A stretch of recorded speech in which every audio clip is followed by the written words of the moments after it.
ಬೆಟ್ಟದ ಮಧ್ಯದಲ್ಲಿ ಪಕ್ಷಿಗಳ ಮನೆ. ಪಕ್ಷಿಗಳ ಊರಿನಲ್ಲಿ ರೊಟೀನ್ ಲೈಫ್ ಎಲ್ರಿಗೂ ಬೋರ್ ಹೊಡಿತಾ ಇತ್ತು. ಹೊಸದಾಗಿ ಏನಾದ್ರೂ ಮಾಡ್ಬೇಕು ಅಂತ ಅಂದ್ಕೊಳ್ತಾ ಇದ್ರು. ಹೀಗಿರುವಾಗ ಆ ದಿನ ಸಂಜೆ ಎಲ್ರೂ ಪಾರ್ಕಲ್ಲಿ ಕೂತ್ಕೊಂಡಿದ್ದಾಗ ಚಿಚುಕಾಗೆ ಒಂದು ಐಡಿಯಾನ ಹೊತ್ಕೊಂಡು ಅಲ್ಲಿಗೆ ಬಂತು. ಹಲೋ ಫ್ರೆಂಡ್ಸ್, ನಿಮ್ಮೆಲ್ರಿಗೂ ಒಂದು ಗುಡ್ ನ್ಯೂಸು. ನಮ್ಮ ಊರಲ್ಲಿ ಇದ್ದು ನಮಗೆ ಬೋರ್ ಹೊಡಿತಾ ಇದೆ ಅಲ್ವಾ, ಅದಕ್ಕೆ ನಾನೊಂದು ಐಡಿಯಾ ಮಾಡಿದ್ದೀನಿ. ನಾವೆಲ್ಲರೂ ಸೇರಿ ಒಂದು ಟೂರ್ ಹೋಗೋಣವಾ? ಟೂರಾ? ಏನೋ ಪಕ್ಕದೂರಲ್ಲಿರುವ ದೇವಸ್ಥಾನಕ್ಕ? ಅಯ್ಯೋ ಬೋರು, ನಾನು ಬರಲ್ಲ. ಅರೆ ಪಕ್ಕದೂರಿಗೆ ಅಲ್ಲ ಚೋಟೋ, ನಾವು ಇವಾಗ ವಿದೇಶಕ್ಕೆ ಹೋಗ್ತಾ ಇದ್ದೀವಿ. ಫ್ಲೈಟಲ್ಲಿ, ಬಸ್ಸಲ್ಲಲ್ಲ, ಟ್ರೈನಲ್ಲ, ಫ್ಲೈಟಲ್ಲಿ. ಫ್ಲೈಟ್ ಅಂತ ಹೇಳಿದಾಗ ಎಲ್ಲ ಪಕ್ಷಿಗಳು ಸಂತೋಷಪಟ್ರು. ಅದರಲ್ಲಿ ಮಕ್ಕಳಂತೂ ಸಂತೋಷದಿಂದ ಕುಣಿತಾ ಇದ್ರು. ವಾವ್, ಫ್ಲೈಟಾ? ಫ್ಲೈಟಲ್ಲಿ ಏರ್ ಹೋಸ್ಟೆಸ್ ಎಲ್ಲರೂ ಇರ್ತಾರೆ ಅಂತೆ. ಅವರು ಕಾಫಿ ಬೇಕಾ, ಟೀ ಬೇಕಾ, ಇಲ್ಲ ಜ್ಯೂಸ್ ಬೇಕಾ ಅಂತ ಕೇಳ್ತಾರೆ ಅಂತೆ. ಆ ಫ್ಲೈಟೇನೆ ಅಲ್ವಾ ಆಂಟಿ ನೀವು ಹೇಳ್ತಾ ಇರೋದು? ಹೌದು ಕಣೋ, ಎಲ್ಲಾನು ಕೊಡ್ತಾರೆ. ನಾವು ಹೋಗ್ತಾ ಇರೋದು ಒಂದು ಬೆಟ್ಟದ ಜಾಗಕ್ಕೆ. ಅಲ್ಲಿ ಬೆಟ್ಟದ ಮೇಲೇನೆ ಮನೆಗಳು ಇರುತ್ತೆ ಅಂತೆ. ಆ ಮನೆಗಳಲ್ಲಿ ಒಂದು 3 ದಿನ ಇದ್ಬಿಟ್ಟು ಆಮೇಲೆ ನಮ್ಮೂರಿಗೆ ವಾಪಸ್ ಬರ್ಬೋದು. ಖರ್ಚು ಸ್ವಲ್ಪ ಹೆಚ್ಚಾಗುತ್ತೆ, ಆದರೆ ಒಳ್ಳೆ ಮೆಮೊರೀಸ್ ನಮಗೆ ಸಿಗುತ್ತೆ. ಖರ್ಚು ಜಾಸ್ತಿ ಆದರೆ ಪರವಾಗಿಲ್ಲ ಬಿಡು ಚಿಚ್ಚು, ಆದರೆ ಅಲ್ಲಿ ಸೇಫಾ? ಫ್ಲೈಟಲ್ಲಿ ಹೋಗೋದು ನನಗೆ ಭಯ ಆಗ್ತಿದೆ. ಅರೆ ಇದಕ್ಕೆ ಯಾಕೆ ಹೆದರ್ತಾ ಇದೆಯಾ ಟೋನಿ? ನಾನಿದ್ದೀನಿ ಅಲ್ವಾ. ನಾವು ಪಕ್ಷಿಗಳು, ಗಾಳಿಯಲ್ಲಿ ಹಾರಾಡೋ ಪಕ್ಷಿಗಳಿಗೆ ಫ್ಲೈಟಲ್ಲಿ ಹೋಗೋದು ಭಯನಾ? ನಾನಂತೂ ರೆಡಿನೇ. ನಾನು ಕೂಡ ರೆಡಿನೇ. ನನ್ನ ಹತ್ರ ಈಗಾಗಲೇ ಪಾಸ್ಪೋರ್ಟ್ ಎಲ್ಲನೂ ಇದೆ. ಅಮ್ಮ, ಅಲ್ಲಿ ಲೊಕೇಶನ್ ಎಲ್ಲ ಚೆನ್ನಾಗಿರುತ್ತಾ? ನಾನು ರೀಲ್ಸ್ ತೆಗೆದು ಇನ್ಸ್ಟಾದಲ್ಲಿ ಪೋಸ್ಟ್ ಮಾಡಬೇಕು. ಲೊಕೇಶನ್ ಸೂಪರ್ ಆಗಿರುತ್ತೆ ಕಣೋ. ಸರಿ, ರೆಡಿಯಾಗಿ 2 ದಿನದಲ್ಲಿ ಪ್ರಯಾಣ. 2 ದಿನ ಆಯಿತು. ಎಲ್ಲರೂ ಏರ್ಪೋರ್ಟ್ಗೆ ಹೋದ್ರು. ಚೆಕಿಂಗ್ ಎಲ್ಲನೂ ಮುಗಿಸ್ಕೊಂಡು ಫ್ಲೈಟಲ್ಲಿ ಹೋಗಿ ಕೂತ್ಕೊಂಡಿದ್ರು. ಆವಾಗ ಮಕ್ಕಳೆಲ್ಲರೂ ಕೂಡ ವಿಂಡೋ ಸೀಟ್ ಬೇಕು ಅಂತ ಹಠ ಹಿಡಿತಾ ಇದ್ರು. ಆವಾಗ ಬನ್ನು ವಿಂಡೋ ಸೀಟ್ ಹತ್ರ ಕೂತ್ಕೊಂಡು, ಅಮ್ಮ ಈ ಬೆಲ್ಟ್ ನನಗೆ ಹಾಕಕ್ಕಾಗ್ತಾನೇ ಇಲ್ಲ ಅಮ್ಮ, ಸ್ವಲ್ಪ ಲೂಸ್ ಮಾಡಿ ಕೊಡೆ ಕೇಳಮ್ಮ. ಬನ್ನು ಸುಮ್ಮನೆ ಕೂತ್ಕೋ, ಫ್ಲೈಟ್ ಟೇಕ್ ಆಫ್ ಆಗ್ತಾ ಇದೆ. ಫ್ಲೈಟ್ ಟೇಕ್ ಆಫ್ ಆಯ್ತು. ಇವಾಗ ಫ್ಲೈಟ್ ಆಕಾಶದಲ್ಲಿ ಹಾರ್ತಾ ಇತ್ತು. ಪಕ್ಷಿಗಳು ಎಲ್ಲರೂ ಕೂಡ ಆಶ್ಚರ್ಯದಿಂದ ನೋಡ್ತಾ ಇದ್ರು. ಸ್ವಲ್ಪ ಸಮಯದಲ್ಲಿ ಏರ್ ಹೋಸ್ಟೆಸ್ ಫುಡ್ ಟ್ರಾಲಿನ ತಳ್ಕೊಂಡು ಬಂದ್ರು. ಆಂಟಿ, ನಿಮ್ಮ ಹತ್ರ ಸ್ಯಾಂಡ್ವಿಚ್, ಸ್ವೀಟ್, ಜ್ಯೂಸ್ ಎಲ್ಲಾನು ಇರುತ್ತೆ ಅಲ್ವಾ? ಎಲ್ಲದ್ರಲ್ಲೂ ನನಗೆ 2 ಕೊಡ್ತೀರಾ? ಪನ್ನು, ಇದೇನ್ ಮನೆ ಅಂದ್ಕೊಂಡ? ಮರ್ಯಾದೆಗೆ ಒಂದೊಂದು ತಗೋ. ಅಮ್ಮ, ಅಷ್ಟು ಹಣ ಖರ್ಚು ಮಾಡಿ ಟಿಕೆಟ್ ತಗೊಂಡಿದ್ದೀವಿ, ವಸೂಲ್ ಮಾಡೋದ್ ಬೇಡ್ವಾ? ಹಾಗೆ ಬನ್ನು ಫ್ಲೈಟಲ್ಲಿ ಸಿಗೋ ಎಲ್ಲ ಆಹಾರನೂ ತಿಂದ. ಚಿಚುಕಾಗಿ ಆವಾಗ ನಾವು ಹೋಗುವ ಜಾಗ ಸ್ವರ್ಗದ ತರ ಇರುತ್ತೆ ಅಂತ ಎಲ್ಲರನ್ನ ಉತ್ಸಾಹ ಪಡಿಸ್ತಾ ಇದ್ಲು. ಆವಾಗ ಆ ಫ್ಲೈಟ್ ಒಂದು ಐಲ್ಯಾಂಡ್ ಅಲ್ಲಿ ಬಂದು ಲ್ಯಾಂಡ್ ಆಯಿತು. ಫ್ಲೈಟ್ ಇಂದ ಇಳಿದು ಎಲ್ರೂ ಹೊರಗಡೆ ಬಂದು ಒಂದು ಬಸ್ ಹತ್ತಿ ಬೆಟ್ಟದ ಹತ್ತಿರ ಹೋಗ್ತಾ ಇದ್ರು. ಬೆಟ್ಟ ನೋಡಕ್ಕೆ ತುಂಬಾ ಚೆನ್ನಾಗಿತ್ತು. ಮೇಘಗಳೆಲ್ಲ ಆ ಬೆಟ್ಟನ ಒರೆಸ್ಕೊಂಡು ಹೋಗ್ತಾ ಇತ್ತು. ನೋಡಿದ್ರಾ, ಆ ಬೆಟ್ಟದ ಮೇಲೆನೆ ಮನೆ ಇರೋದು, ಅಲ್ಲಿಗೆ ನಾವು ಹೋಗ್ತಾ ಇದೀವಿ. ಎಲ್ರೂ ಅದನ್ನ ನೋಡಿ, ತುಂಬಾ ಚೆನ್ನಾಗಿದೆ ಚಿಚು, ಆ ಬೆಟ್ಟಕ್ಕೆ ಹೋಗಕ್ಕೆ ರೋಡ್ ಎಲ್ಲಿದೆ? ಆಟೋ ಏನಾದ್ರೂ ಹೋಗುತ್ತಾ? ಆವಾಗ ಚಿಚು ಸ್ವಲ್ಪ ತಲೆ ಬಗ್ಗಿ, ಇಲ್ಲ, ಅದು ಆಟೋ ಇಲ್ಲ, ಹಾಗೇನೆ ದಾರಿನೂ ಇಲ್ಲ, ಟ್ರಕ್ಕಿಂಗ್, ಎಲ್ರೂ ನಡ್ಕೊಂಡು ಹೋಗ್ಬೇಕು. ಅದೇ ಅಲ್ವಾ ಅಡ್ವೆಂಚರಸ್ಸು. ಅದನ್ನ ಕೇಳಿದಾಗ ಬನ್ನು, ಏನೋ ಟ್ರಕ್ಕಿಂಗ, ಬೆಟ್ಟ ಹತ್ಬೇಕಾ? ಅಯ್ಯೋ ಚಿಚ್ಚು ಆಂಟಿ, ನೀವು ನನ್ನನ್ನ ಟೂರಿಗೆ ಕರ್ಕೊಂಡ್ ಬಂದ್ರ, ಇಲ್ಲ ಪನಿಷ್ಮೆಂಟ್ ಏನಾದ್ರೂ ಕೊಡ್ಬೇಕು ಅಂತ ಅಂದ್ಕೊಂಡು ಕರ್ಕೊಂಡ್ ಬಂದ್ರ? ನನ್ನಿಂದಾಗಲ್ಲ, ನಾನ್ ಬೆಟ್ಟ ಹತ್ತಲ್ಲ. ಚಿಚ್ಚು, ಟೂರ್ಗೆ ಪ್ಲಾನ್ ಹಾಕುವಾಗ ಯಾಕೆ ನೀನು ಆವಾಗ್ಲೇ ಹೇಳಲೇ ಇಲ್ಲ? ಇಷ್ಟು ದೊಡ್ಡ ಬೆಟ್ಟ ಹತ್ತಕ್ಕೆ ನಮ್ಮಿಂದ ಹೇಗಾಗುತ್ತೆ ಹೇಳು? ಅಯ್ಯೋ ಅದ್ರಲ್ಲೇನಿದೆ ಚೋಟು, ನಾವು ಪಕ್ಷಿಗಳು, ನಡಿಯಕ್ಕೆ ನಮ್ಗೇನ್ ಕಷ್ಟ ಅಂತೆ? ನನ್ನಿಂದ ಆಗಲ್ಲ, ನನ್ನನ್ನ ಎಲ್ರೂ ಪಲ್ಲಕ್ಕಲ್ಲಿ ಕೂರ್ಸ್ಕೊಂಡು ಎತ್ಕೊಂಡು ಹೋಗಿ. ಹಾಗೆ ಬೇರೆ ದಾರಿಯಿಂದ ಎಲ್ರೂ ಬೆಟ್ಟ ಹತ್ತಕ್ಕೆ ಶುರು ಮಾಡಿದ್ರು. ಪಾಪ ಬನ್ನುವಿಂದ ನಡೆಯಕ್ಕಾಗ್ಲೇ ಇಲ್ಲ. ಆದ್ರೆ ಚಿಚುಕಾಗೆ ಮಾತ್ರ ಎಲ್ಲರಿಗೂ ಉತ್ಸಾಹನ ಕೊಡ್ತಾನೆ ಇದ್ಲು. ಅರ್ಧ ಗಂಟೆ ಸಮಯ ನಡೆದು ಪಾಪ ಬನ್ನುಗಿಳಿ ತುಂಬಾನು ಸುಸ್ತಾಗಿ ಒಂದು ಜಾಗದಲ್ಲಿ ಕೂತ್ಕೊಂಡ. ಅವನಿಗೆ ಬೆವರ್ತಾ ಇತ್ತು. ಪಾಪ ಅವನಿಗೆ ಉಸಿರಾಡಕ್ಕೂ ಆಗ್ಲಿಲ್ಲ. ನನ್ನಿಂದ ಆಗಲ್ಲ, ನನಗ್ ತುಂಬಾ ಕಾಲ್ ನೋವಾಗ್ತಿದೆ.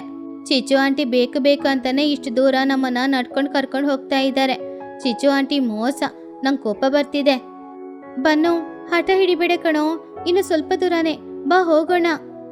ಇಲ್ಲ ಅಮ್ಮ, ನನ್ನ ಹೃದಯದ ಬಡಿತ ಹೆಚ್ಚಾಗ್ತಾ ಇದೆ, ಕೈಕಾಲು ನಡುಗ್ತಾ ಇದೆ, ಹಾರ್ಟ್ ಅಟ್ಯಾಕ್ ಬರುತ್ತೋ ಏನೋ, ನನಗೆ ಯಾಕೋ ತುಂಬಾ ಭಯ ಆಗ್ತಾ ಇದೆ ಅಮ್ಮ. ಚಿಚ್ಚು ಆಂಟಿ ಮೋಸ ಮಾಡಿದ್ರಮ್ಮ, ಫ್ಲೈಟ್ ಅಂತ ಆಸೆ ತೋರಿಸಿ ಇವಾಗ ನಡೆಯೋಕ್ ಬಿಡ್ತಾ ಇದ್ದಾರೆ. ಆವಾಗ ಟುನಿಗುಬ್ಬಚ್ಚಿ ಕೂಡ ಕೋಪದಿಂದ, ನಿಜಾನೇ ಅಲ್ವಾ, ನಮ್ಮಿಂದ ಹತ್ತಕ್ಕಾಗಲ್ಲ ಅಂತ ಗೊತ್ತಿದ್ದು ಯಾಕೆ ಈ ರೀತಿ ಪ್ಲಾನ್ ಹಾಕ್ತಿ ಚಿಚ್ಚು? ಇಲ್ಲ ಟುನಿ, ಅಡ್ವೆಂಚರ್ಸ್ ಆಗಿ ಇರುತ್ತೆ ಅಂತ ಅದಕ್ಕೆ ಬೆಟ್ಟ ಹತ್ತೋಣ ಅಂತ ಅಂದ್ಕೊಂಡೆ.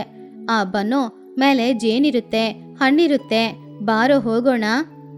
ಏನೋ ಜೇನಿರುತ್ತಾ? ಸರಿ, ಹಾಗಾದ್ರೆ ನಾನು ರೆಸ್ಟ್ ತಗೊಂಡು ಬರ್ತೀನಿ. ಆದ್ರೆ ನನ್ನ ಬ್ಯಾಗನ್ನ ನೀವೇ ಎತ್ಕೊಂಡು ಹೋಗ್ಬೇಕು. ನಾನು ಯಾಕೋ ನಿನ್ನ ಬ್ಯಾಗನ್ನ ಎತ್ಕೋಬೇಕೋ?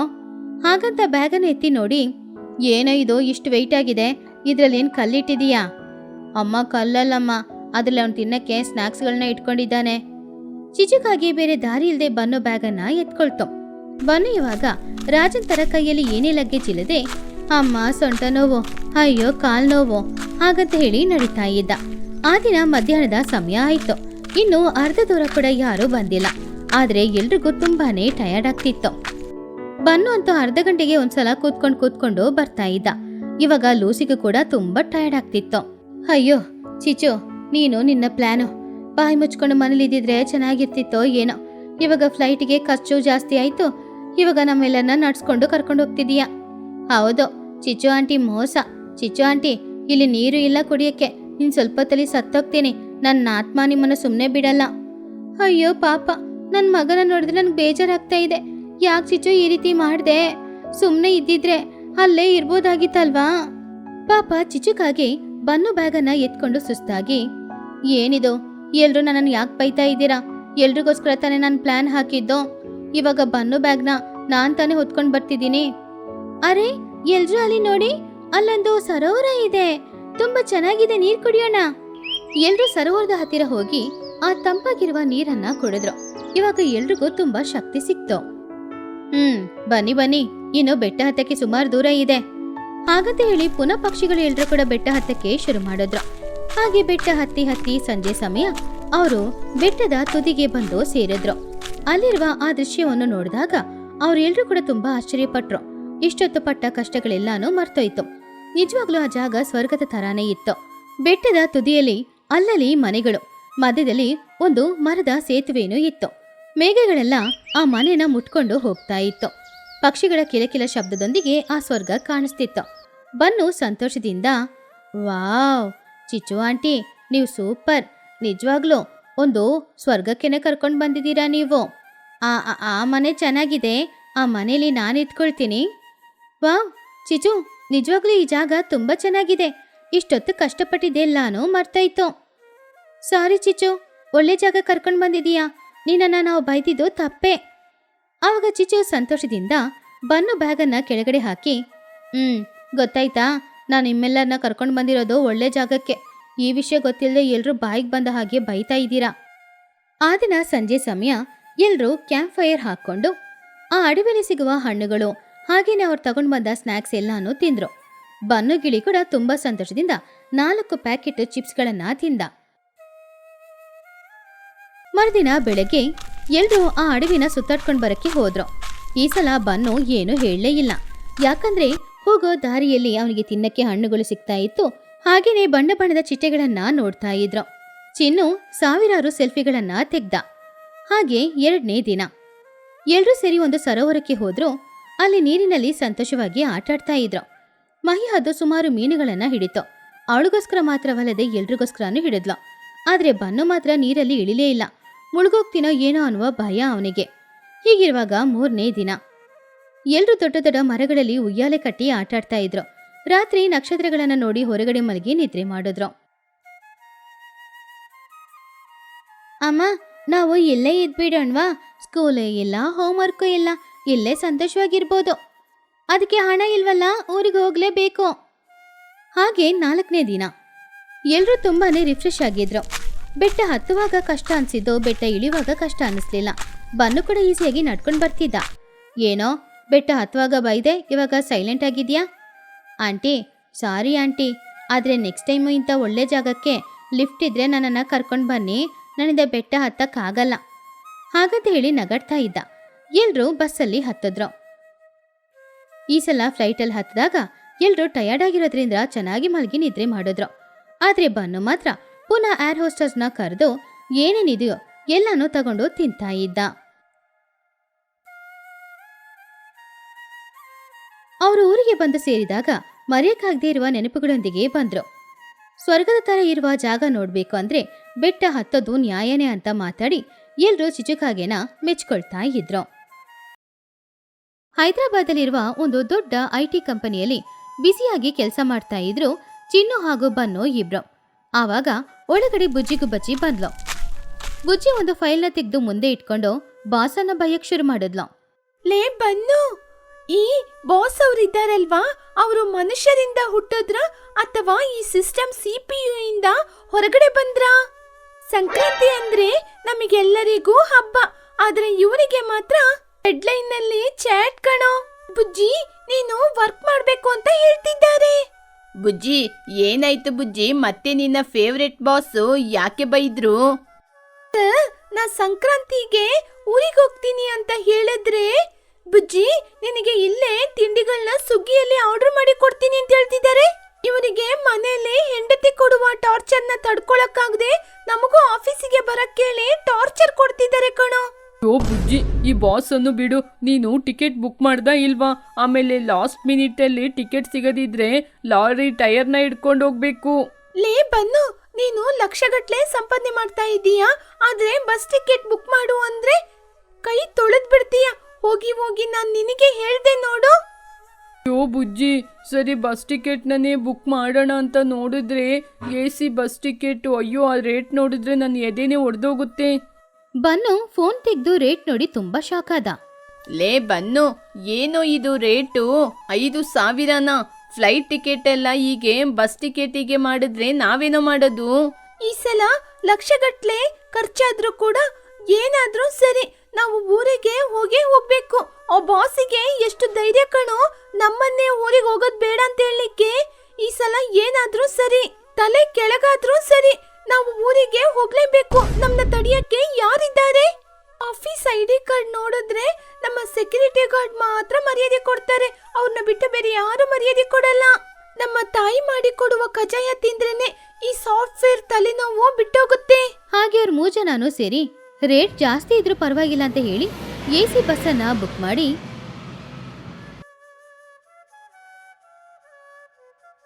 ಸಂಕ್ರಾಂತಿ ದಿನ ಬೆಳಗ್ಗೆನೆ ಊರಿಗೆ ಬಂದು ಸೇರಿದ್ರು. ಬಸ್ಸಿಂದ ಕೆಳಗಡೆ ಇಳಿದ ತಕ್ಷಣ ಅವರಿಂದ ಚಳಿಯಂತೂ ತಡ್ಕೊಳಕ್ಕಾಗ್ತಿಲ್ಲ. ಆದ್ರೆ ಬಿಲ್ಡಪ್ಗಂತೂ ಏನೂ ಕಮ್ಮಿ ಇಲ್ಲ. ಅವ್ರ 3 ಜನನೂ ಕಣ್ಣಲ್ಲಿ ಕನ್ನಡಕ ಹಾಕೊಂಡಿದ್ರು. ಸನ್ಗ್ಲಾಸಸ್ ತರ ನೋಡಕ್ಕೆ ದೊಡ್ಡದಾಗಿತ್ತು. ಯಾಕಂದ್ರೆ ಅವರು ಆ ಹಳ್ಳಿಯಿಂದ ಸಿಟಿಗೆ ಹೋಗಿ IT ಕಂಪನಿಯಲ್ಲಿ ಕೆಲಸ ಮಾಡುವ ಎಂಪ್ಲಾಯೀಸ್ ಅನ್ನೋದ್ರಿಂದ. ಏ ಬುಜ್ಜಿ, ಬೆಳಿಗ್ಗೆನೆ ಕಣ್ಣಿಗೆ ಗ್ಲಾಸ್ ಹಾಕೊಂಡಿರೋದ್ರಿಂದ ದಾರಿ ಕೂಡ ಗೊತ್ತಾಗ್ತಿಲ್ಲ. ಯಾಕೆ ಟಾರ್ಚರು ಚಳಿಗೆ ನಡುಗ್ತಾ ಇರುವಾಗ ನಮಗೆ ಈ ಕನ್ನಡಿ ಅವಶ್ಯಕತೆ ಇದೆಯಾ? ಈ ಬನ್ನು, ಮುಚ್ಕೊಂಡು ಬರ್ತೀಯಾ? ಯಾರಾದ್ರೂ ಏನ್ ನೀವು ಈ ಸಮಯದಲ್ಲಿ ಗ್ಲಾಸ್ ಹಾಕೊಂಡಿದ್ದೀರಾ ಅಂತ ಕೇಳಿದ್ರೆ ನಾವು ಸಾಫ್ಟ್ವೇರ್ ಕಂಪನಿಯಲ್ಲಿ ಕೆಲಸ ಮಾಡ್ತಿದೀವಿ, ಕಣ್ಣ ಹಾಳಾಗ್ಬಾರ್ದು ಅಂತ ಹಾಕೊಳ್ಳೋದು ಅಂತ ಹೇಳು. ಊರಿನವರು ಎಲ್ರೂ ಈ 3 ಜನನ ನೋಡಿ ಶಾಕ್ ಆಗ್ತಾ ಇದ್ರು. ಆವಾಗ ಬುಜ್ಜಿ ಸ್ಟೈಲ್ ಆಗಿ ನಡ್ಕೊಂಡು ಬಸ್ ಸ್ಟಾಪ್ ಪಕ್ಕದಲ್ಲಿರುವ ಚಿಚುವಿನ ಅಂಗಡಿಗೆ ಹೋದ್ಲು. ಚಿಚುಕಾಗೆ ಸಂಕ್ರಾಂತಿ ಹಬ್ಬಕ್ಕೆ ಏನೇನು ವಸ್ತುಗಳು ಬೇಕೋ ಎಲ್ಲಾನು ಅವಳ ಅಂಗಡಿಯಲ್ಲಿ ಇಟ್ಕೊಂಡಿದ್ಲು. ಹಬ್ಬಬ್ಬೋ, ಯಾರಿದು? ಹೈದರಾಬಾದ್ ಸಾಫ್ಟ್ವೇರ್ ಗೊಂಬೆಗಳು ಬಂದಿರದ? ಏನೇ ಬುಜ್ಜಿ, ಒಳ್ಳೆ ಹಳೆ ಫಿಲಮ್ ಅಲ್ಲಿ ಬರುವ ವಿಲ್ಲನ್ ರೀತಿ ಗ್ಲಾಸ್ ಹಾಕೊಂಡ್ ಬಂದಿದೀಯಾ? ಹಾಯ್ ಚಿಚ್ಚು ಅತ್ತೆ, ಇನ್ನು ನೀವು ಈ ಅಂಗಡಿಯಲ್ಲೇ ಇದ್ದೀರಾ? ನಾವಲ್ಲಿ AC ಸಾಫ್ಟ್ವೇರ್ ಕಂಪನಿಯಲ್ಲಿ ಕೂತ್ಕೊಂಡು ಆರಾಮವಾಗಿ ಕೆಲಸ ಮಾಡ್ತಾ ಇದ್ರೆ ನೀವು ಇನ್ನು ಈ ಹಳ್ಳಿಯಲ್ಲಿ ಈ ಗಾಳಿಪಟಗಳನ್ನ ಮಾರ್ಕೊಂಡಿದ್ದೀರಾ? ಸರಿ, ನಮ್ ಚಿಚ್ಚು ಅತ್ತೆ ಹೇಗಿದ್ದಾರೆ? ಹೌದು, ನಿಮ್ ಅಂಗಡಿಯಲ್ಲಿ ಸ್ಪೆಷಲ್ ಆಫರ್ಗಳು ಏನಾದ್ರೂ ಇದೆಯಾ? ಯಾವಾಗ್ಲೂ ಚಿಪ್ಪಣತನದ ಹಾಗೇನೇನಾ? ಏನ್ ಮಾಡೋದು ಬುಜ್ಜಿ, ನಾವು ಈ ಗಾಳಿಪಟನ ಮಾರಾಟ ಮಾಡ್ಕೊಂಡು ತಿಂಡಿಗಳನ್ನ ಮಾರಾಟ ಮಾಡ್ಕೊಂಡೇ ಇದ್ದೀವಿ. ಹೌದು, ನಮ್ಮ ಬುಜ್ಜಿ ಸಾಫ್ಟ್ವೇರ್ ಕಂಪನಿಯಿಂದ ಏನಾದ್ರೂ ಹೊಸ ಸಾಫ್ಟ್ವೇರ್ನ ತಂದಿದ್ದೀರಾ ಅಥವಾ ಈ ಕನ್ನಡಿಯಿಂದ ಏನಾದ್ರೂ ಮಾಯೆ ಇದೆಯಾ? ಅತ್ತೆ, ನಾವೆಲ್ಲ ಚೆನ್ನಾಗಿದ್ದೀವಿ. ನಾಳೆ ನಮಗೆ ಗಾಳಿಪಟನ ಡಿಸ್ಕೌಂಟ್ ಅಲ್ಲಿ ಕೊಡ್ಬೇಕು. ಇಲ್ಲದಿದ್ರೆ ನಿಮ್ಮ ಶಾಪ್ನ ಆನ್ಲೈನ್ ಶಾಪಿಂಗ್ ಆಗಿ ಬದಲಾಯಿಸಿ ನಿಮ್ಮ ಮೇಲೆ ರಿವೆಂಜ್ ತಗೋತೇವೆ. ನೋಡಿ, ಹುಷಾರಾಗಿರಿ. ಹಾಗೆ ಬುಜ್ಜಿ ಅವಳ ಮನೆಗೆ ಹೋಗ್ತಾ ಇದ್ದಾಗ ದಾರಿಯಲ್ಲಿ ಆ ಊರಿನ ದೊಡ್ಡ ಮನುಷ್ಯರಾದ ಲೂಸಿ ಹಾಗೂ ಮಹಿ ಇಬ್ರು ಕೂಡ ಬಾಳೆ ಎಲೆ ಹಾಗೂ ಹೂವೆಲ್ಲ ತಗೊಳ್ತಾ ಇದ್ರು. ಆವಾಗ ಬುಜ್ಜಿ ಹೋಗ್ತಾ ಇದ್ರು ಕೂಡ ಅವಳನ್ನ ಅವರು ದೊಡ್ಡದಾಗಿ ಏನು ನೋಡ್ಕೊಳ್ಳಿಲ್ಲ. ಏನು ಏನು ಲೂಸಿ ಅತ್ತೆ, ನಾನು ಯಾರು ಅಂತ ಗೊತ್ತಾಗ್ತಾ ಇಲ್ವಾ? ನನ್ನ ಕಂಡು ಹಿಡ್ದಿಲ್ವಾ ಅಥವಾ ಹೋದ್ರೆ ಹೋಗ್ಲಿ ಅಂತ ನೋಡದೆ ಹಾಗೆ ನಿಂತಿದ್ದೀರಾ? ಅಯ್ಯೋ ಬುಜ್ಜಿ, ನೀನಾ? ಕನ್ನಡಿ ಹಾಕೊಂಡಿದ್ಯಲ್ಲಮ್ಮ, ನಾನು ಯಾರು ಅಂತ ತಿಳ್ಕೊಂಡೆ. ಏನಮ್ಮ ಪಟ್ನದಲ್ಲಿ ಸರಿಯಾಗಿ ಊಟ ಮಾಡಲ್ವಾ? ಇಷ್ಟೊಂದು ಸಣ್ಣ ಆಗಿದೀಯಾ? ಸಾಕು, ನನ್ ಜೊತೆ ಮಾತಾಡ್ಬೇಡಿ. ನನ್ನ ನೋಡಿ ನೋಡದ ಹಾಗೆ ಇದ್ದೀರಲ್ವಾ? ನಾನು ಹೈದರಾಬಾದಿಂದ ಬಂದಿದ್ದೀನಿ ಅಂತ ನನ್ ಮೇಲೆ ನಿಮ್ಗೆ ಕೋಪನಾ? ಅಯ್ಯೋ ಬುಜ್ಜಿ, ನೋಡಿಲ್ಲಮ್ಮ. ನೋಡಿದ್ರೆ ನಾವು ನಿನ್ನ ನೋಡಿ ಮಾತಾಡ್ಸದೆ ಇರ್ತೀವಾ? ನೀವಿಲ್ದೆ ಈ ಊರು ಸದ್ದು ಸುದ್ದಿ ಇಲ್ಲ. ಈ ಊರಲ್ಲಿ ನೀವಿಲ್ಲದೆ ನಾಯಿಗಳು ಕೂಡ ಬೊಬ್ಬೆ ಆಗ್ತಿಲ್ಲ. ಅದನ್ನು ಕೇಳಿ ಬುಜ್ಜಿ, ನಾವಿಲ್ವಲ್ಲ, ನಿಮ್ಮ ಬೆಂಕಿ ಚೆನ್ನಾಗಿನೇ ಉರಿಯುತ್ತೆ. ನಾನು ನಮ್ಮಮ್ಮನಿಗೆ ಈ ಸಲ ಸಂಕ್ರಾಂತಿ ಹಬ್ಬಕ್ಕೆ 2 ಲಕ್ಷ ಕಳ್ಸಿದೀನಿ. ಮನೆಯೆಲ್ಲ ಲೈಟಿಂಗ್ಸ್ ಇಂದ ಅಲಂಕಾರ ಮಾಡಿ ಅಂತ. ಹಾಗೇನೆ ರೇಷ್ಮೆ ಸೀರೆ ಕೂಡ ತಂದಿದ್ದೀನಿ. ನಿಮ್ಮ ಹಾಗೆ ಬಾಳೆ ಎಲೆ ಹಾಕೊಂಡು ಊಟ ಮಾಡೋದಿಲ್ಲ. ಮಹಿ ಅದು ಅದರ ಮನ್ಸಲ್ಲಿ, ಈ ಬುಜ್ಜಿ ನನ್ನ ಕೈಯಲ್ಲಿ ಸರಿಯಾಗಿ ಸಿಕ್ಕಾಕೊಂಡ್ಲು. ನಾನು ಯಾರು ಅಂತ ತೋರಿಸ್ತೀನಿ. ಬುಜ್ಜಿ, ನಿಮ್ಮ ಅಮ್ಮನಿಗೆ ಮಾತ್ರ 2 ಲಕ್ಷ ಹಣ, ರೇಷ್ಮೆ ಸೀರೆ. ನಾವು ನೋಡ್ದ ಸಾಧಾರಣವಾದ ಸೀರೆ ಉಟ್ಕೊಂಡಿದ್ದೀವಿ. ಕನಿಷ್ಠ ನಮಗೆ ಸಾಧಾರಣವಾದ ಒಂದು ಸೀರೆ ಅದು ತಂದು ಕೊಡ್ಬೋದಾಗಿತ್ತಲ್ವಾ?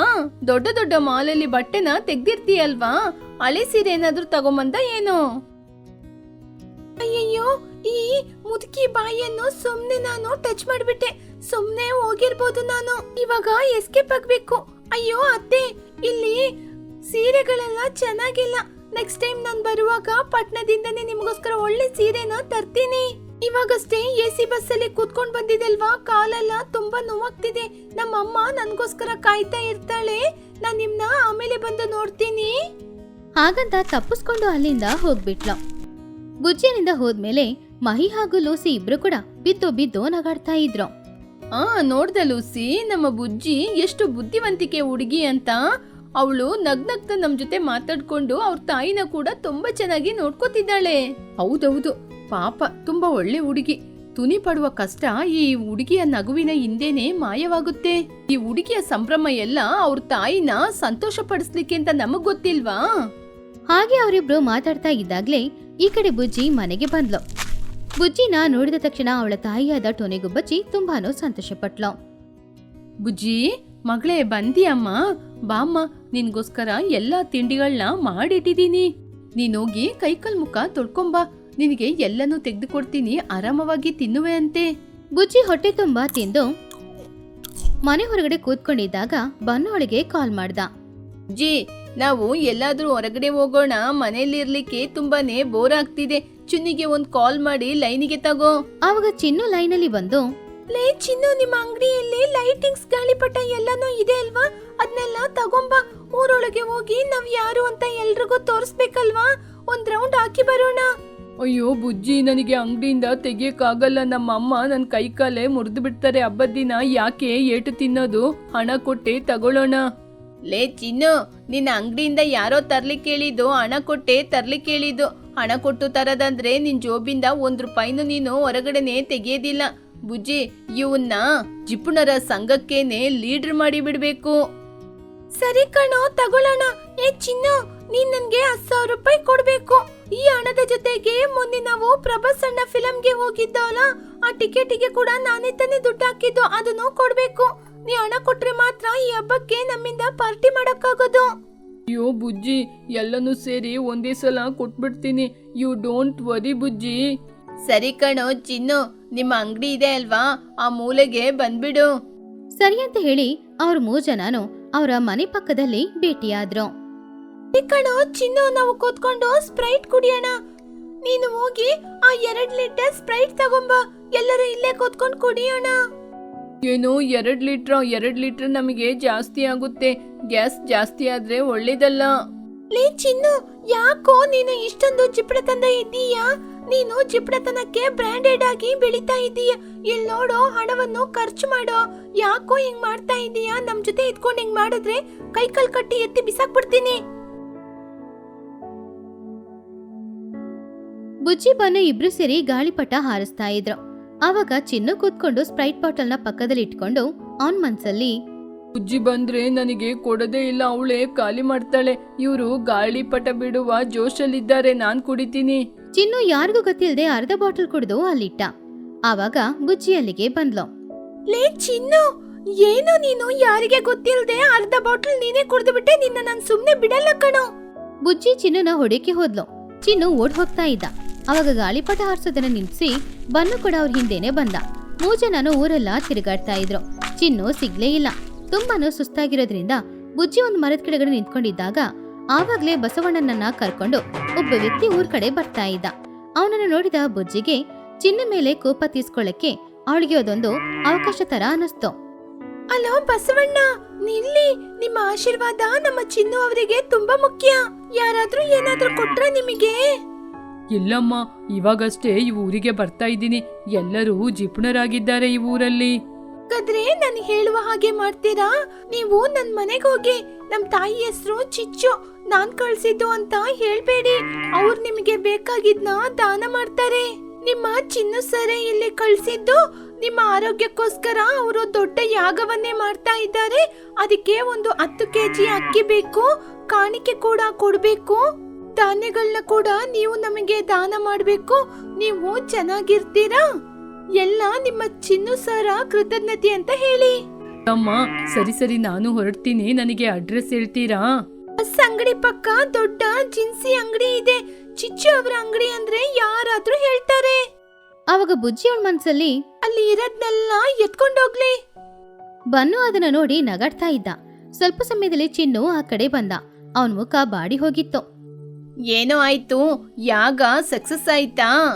ಲೇ, ಇದೆಲ್ಲ ನೀವು ಮಾಡಿದ ಕೆಲಸ ತಾನೇ. ನನಗ್ ಕೊಡ್ಲಿಕ್ಕೆ ದುಡ್ಡು ಇಲ್ಲ, ನಿನಗೆ ಯಾಗ ಮಾಡ್ಲಿಕ್ಕೆ ಮಾತ್ರ ದುಡ್ಡು ಇದೆಯಾ ಅಂತ ನಮ್ಮ ತಾಯಿ ನನ್ನ ಒಡೆದು ನನ್ನ ಕೈಯಲ್ಲಿರುವ ಹಣನೆಲ್ಲ ತಗೊಂಡ್ರು. ಈ ಸಲ ನನ್ನ ಸಂಕ್ರಾಂತಿಗೆನೆ ನನ್ನ ಒದೆ ತಿನ್ನಂಗೆ ಮಾಡಿದ್ ನೀವೇ ತಾನೇ? ಹಾಗೆ ಅವ್ರ ಮೂಚನನ್ನು ಮಾತಾಡ್ತಾ ಇದ್ದಾಗ ಬುಜ್ಜಿಯ ತಂದೆ ಹರಿದಾಸನ ವೇಷ ಹಾಕೊಂಡು ಆ ಕಡೆ ಬರ್ತಾ ಇದ್ದ. ಆವಾಗ ಕೋಪದಲ್ಲಿ ಇದ್ದ ಚಿನ್ನು ಒಂದು ಮಾತು ಹೇಳ್ದ. ಅಜ್ಜಿ, ನೀನು ನಮ್ಮ ಅಮ್ಮನ ಜಿಪುಣಿ ಅಂತ ಹೇಳ್ತಾ ಇದ್ದೀಯಲ್ಲ, ಹಾಗಾದ್ರೆ ನಿಮ್ ತಂದೆ ಕೂಡ ಜಿಪುಣ ತಾನೇ? ಮನೆಗೆ ಹೋಗಿ ಭಿಕ್ಷೆ ಬೇಡ್ತಾ ಇದ್ದಾರೆ, ಪಟ್ಟಣಕ್ಕೆ ಹೋಗಿ ನೀನು ಲಕ್ಷ ರೂಪಾಯಿ ಸಂಪಾದನೆ ಮಾಡೋದ್ ಯಾಕೆ? ಅದನ್ನು ಕೇಳಿದ ತಕ್ಷಣ ಬುಜ್ಜಿಯ ಕಣ್ಣಿಂದ ಕಣ್ಣೀರು ಬರ್ತಾ ಇತ್ತು. ಲೇ ಚಿನ್ನು, ನಮ್ಮ ಅಪ್ಪ ಈ ರೀತಿ ಭಿಕ್ಷೆ ಬೇಡ ಕೆಲ್ಸಕ್ಕೆ ಹೋಗೋದಿಲ್ಲ ಕಣೋ. ಅವರು ಹರಿದಾಸರ ವೇಷವನ್ನು ಹಾಕಿಕೊಂಡು ಲೋಕ ಕಲ್ಯಾಣಕ್ಕೋಸ್ಕರ ಈ ಸಂಕ್ರಾಂತಿ ಹಬ್ಬಕ್ಕೆ ಊರಿನ ಜನರಿಗೆ ಅನ್ನದಾನವನ್ನು ಮಾಡಬೇಕು ಅಂತ ಎಲ್ಲರ ಬಳಿ ಹೋಗಿ ದಾನವನ್ನು ಕೇಳಿ ಅವರು ಕೊಡುವ ದಾನದಿಂದ ಅದನ್ನು ತಂದು ಈ ಊರಿಗೆ ಅನ್ನದಾನ ಮಾಡ್ತಾರೆ. ಇದು ಭಾರತೀಯ ಸಂಸ್ಕೃತಿ. ಅದನ್ನ ಬಿಟ್ಟು ನಮ್ ತಂದೆ ಏನು ಭಿಕ್ಷೆ ಬೇಡ್ತಿಲ್ಲ ಕಣೋ. ಆವಾಗ ದೂರದಲ್ಲಿದ್ದ ಬುಜ್ಜಿಯ ತಂದೆ ಹರಿದಾಸನ ವೇಷದಲ್ಲಿ ಮಕ್ಕಳು ಮಧ್ಯದಲ್ಲಿ ಬಂದು ನಿಂತ್ಕೊಂಡಿದ್ರು. ಅವರನ್ನು ನೋಡಿ ಚಿನ್ನು ತಲೆ ಬಗ್ಗಿ ನಿಂತ್ಕೊಂಡಿದ್ದ. ಆವಾಗ ಬನ್ನು ಮನೆಗೆ ಹೋಗಿ ಎಲ್ಲರನ್ನ ಆಶೀರ್ವಾದ ಮಾಡಿ ಅಕ್ಕಿ ತಗೊಂಡೆ ಅಂತ ಹೇಳಿದ್ರು. ಬುಜ್ಜಿ, ಬನ್ನು ಅವರ ಮನೆಯಿಂದ ಕೂಡ ಈ ಸಲ ದಾನನ ತಗೊಂಡಿದ್ದೀನಿ. ಹಬ್ಬಕ್ಕೆ ಈ ಸಲ ಎಲ್ಲರೂ ದಾನ ಧರ್ಮ ಮಾಡ್ತಾ ಇದ್ದಾರೆ. ಅದನ್ನು ಕೇಳಿ ಚಿನ್ನುಗೆ ತುಂಬಾನು ಕಷ್ಟ ಆಯ್ತು. ಅಂಕಲ್, ನನ್ನ ಕ್ಷಮಿಸಿ ಅಂಕಲ್, ಏನೋ ಗೊತ್ತಿಲ್ದೆ ಏನೋ ಮಾತಾಡ್ಬಿಟ್ಟೆ. ಹಾಗಂತ ಚಿನ್ನು ಸಾರಿ ಕೇಳ್ದ. ಆವಾಗ ಚಿನ್ನುನ ಹತ್ತಿರ ಕರೆದು ಅವ್ರು ಈ ರೀತಿ ಹೇಳಿದ್ರು. ನನಗೆ ಗೊತ್ತಪ್ಪ, ಆದ್ರೆ ನಾನೊಂದ್ ಮಾತು ಹೇಳ್ತೀನಿ, ಎಲ್ಲರೂ ಗಮನವಿಟ್ಟು ಕೇಳಿ. ನೀವೆಲ್ಲರೂ ಹೀಗೇನೆ ಒಟ್ಟಿಗೆ ಇರಬೇಕು. ಹಣವನ್ನು ಯಾವಾಗ ಬೇಕಾದ್ರೂ ಸಂಪಾದನೆ ಮಾಡ್ಕೋಬಹುದು, ಆದ್ರೆ ಒಳ್ಳೆ ಸಂಬಂಧ, ಒಳ್ಳೆ ಗೆಳೆತನ ಸಿಗೋದು ಮಾತ್ರ ತುಂಬಾ ಕಷ್ಟ. ಈ ಸಂಕ್ರಾಂತಿ ನಿಮಗೆ ಒಳ್ಳೆ ಬಾಂಧವ್ಯವನ್ನು ಕೊಡ್ಬೇಕು. ಹಾಗಂತ ಹೇಳಿ ಅವರು ಹಾಡ್ ಹಾಡ್ಕೊಂಡೆ ಅಲ್ಲಿಂದ ಮನೆಗೆ ಹೋದ್ರು. ಅವ್ರ ಅಕ್ಕಿ ಎಲ್ಲ ತಗೊಂಡು ಮನೆಗೆ ಬರುವ ಸಮಯ ಮನೆಯಲ್ಲೆಲ್ಲ ಅಲಂಕಾರ ಮಾಡಿದ್ ನೋಡಕ್ಕೆ ತುಂಬಾ ಚೆನ್ನಾಗಿತ್ತು. ಅಲ್ಲಿ ಮಾತ್ರ ಅಲ್ಲ, ಊರಿನವರು ಎಲ್ರೂ ಸಂಕ್ರಾಂತಿ ಹಬ್ಬನ ಚೆನ್ನಾಗಿ ಆಚರಿಸ್ತಾ ಇದ್ರು. ಲೇ ಚಿನ್ನು, ಬನ್ನು. ನಾವು ಹೈದರಾಬಾದಲ್ಲಿ ಲಕ್ಷಗಟ್ಲೆ ಕೋಟಿಗಟ್ಲೆ ಎಷ್ಟೇ ಸಂಪಾದನೆ ಮಾಡಿದ್ರು ಈ ಸಂಕ್ರಾಂತಿ ಹಬ್ಬಕ್ಕೆ ನಮ್ಮ ಊರಲ್ಲಿ ಸಿಗುವಂತ ಸಂತೋಷ, ನಮ್ಮ ಊರಿನ ಮಣ್ಣಿನ ಮಹಿಮೆ ಎಲ್ಲೂ ಸಿಗಲ್ಲ ಕಣೋ. ನಮ್ಮ ಸ್ಪ್ರೈಟ್ ಪ್ಲಾನು, ನಾವು ಜಗಳ ಮಾಡ್ಕೊಳ್ಳೋದು, ನಮ್ಮ ಗಲಾಟೆ, ಇದೇ ನಮ್ಮ ನಿಜವಾದ ಆಸ್ತಿ. ಭಾಸ್ಕರ್ ಅವರ ಕಾಮಿಡಿ ಕೂಡ ಇವಾಗ ಜೋಕಾಗಿ ಅನ್ಸ್ತಿದೆ. ಅದನ್ನು ಕೇಳಿ ಚಿನ್ನು ನಾವು ಯಾವಾಗ್ಲೂ ಹೀಗೇನೆ ಇರ್ಬೇಕು ಹಾಗಂತ ಪ್ರಾಮಿಸ್ ಮಾಡಿದ್ರು. ಹಾಗೆ ಸಿಟಿಯಿಂದ ಹಳ್ಳಿಗೆ ಬಂದಿರುವ ಅವ್ರ 3 ಜನನು ಹಳ್ಳಿಯಲ್ಲಿ ತುಂಬಾನು ಸಂತೋಷವಾಗಿ ಸಂಕ್ರಾಂತಿ ಹಬ್ಬನ ಆಚರಿಸಿದ್ರು.